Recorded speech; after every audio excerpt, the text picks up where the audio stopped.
नमस्कार शेतकरी बांधवांनो, तुमच्या सर्वांचं आपल्या माझी माहिती या यूट्यूब चॅनलवर स्वागत करतो।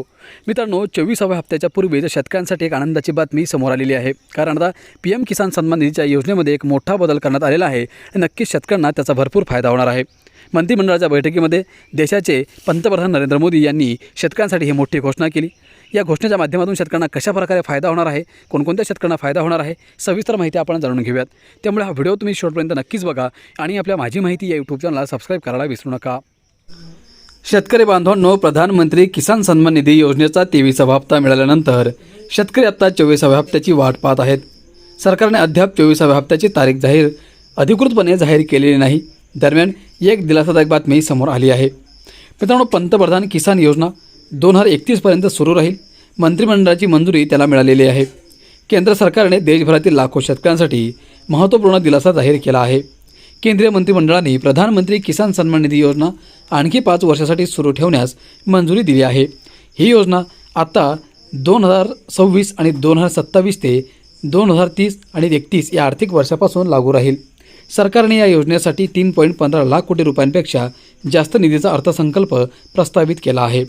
यामुळे पात्र शेतकऱ्यांना पूर्वीप्रमाणेच आर्थिक मदत मिळत राहील हे सुनिश्चित होईल। पंतप्रधान किसान योजनेअंतर्गत पात्र शेतकरी कुटुंबांना दरवर्षी 6,000 रुपयांची आर्थिक मदत मिळते। ही रक्कम थेट लाभ हस्तांतरणाद्वारे प्रत्येकी 2,000 रुपयांच्या 3 समान हप्त्यांमध्ये थेट शेतकऱ्यांच्या बँक खात्यात जमा केली जाते। हप्त्यांची वेळ पीक चक्रानुसार निश्चित केली जाते, ज्यामुळे पेरणी आणि पीक तयारीच्या वेळी वेळेवर आर्थिक मदत मिळण्याची खात्री होते।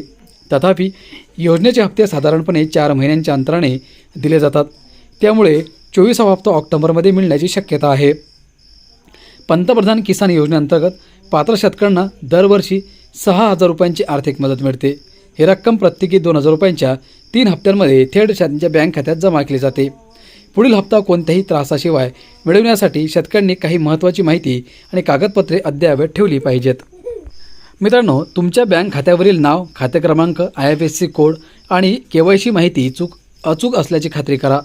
तुमच्या बँक तपशिलातील चुकांमुळे तुमच्या हप्त्याच्या पेमेंटला विलंब होऊ शकतो।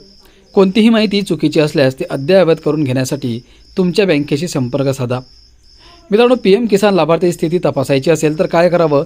शेतकरी त्यांचे नाव PM किसान लाभार्थी यादीत आहे की नाही हे देखील तपासू शकतात। यासाठी PM किसान पोर्टलवर जाऊन लाभार्थी यादी हा पर्याय निवडा। त्यानंतर तुमच्या राज्य, जिल्हा, तालुका आणि गावाची माहिती भरा आणि अहवाल मिळवा। नंतर त्यावर क्लिक करा। येथे तुम्ही लाभार्थी यादीत तुमचे नाव तपासू शकता। कोणत्या कारणांमुळे PM किसान योजनेची अंमलबजावणी अडकू शकते?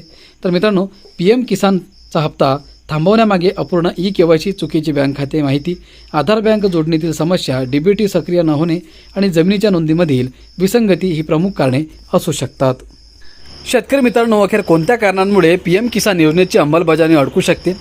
तर PM किसान हप्ता थांबवण्यामागे अपूर्ण KYC, चुकीची बँक खाते माहिती, आधार बँक जोडणीतील समस्या, DBT सक्रिय न होणे आणि जमिनीच्या नोंदींमधील विसंगती ही प्रमुख कारणे असू शकतात।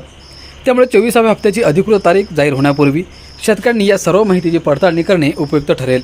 हे लक्षात घ्यावे की 24व्या हप्त्याची अधिकृत तारीख अद्याप जाहीर झालेली नाही, त्यामुळे ऑक्टोबरचा हप्ता सध्या केवळ अंदाजावर आधारित आहे।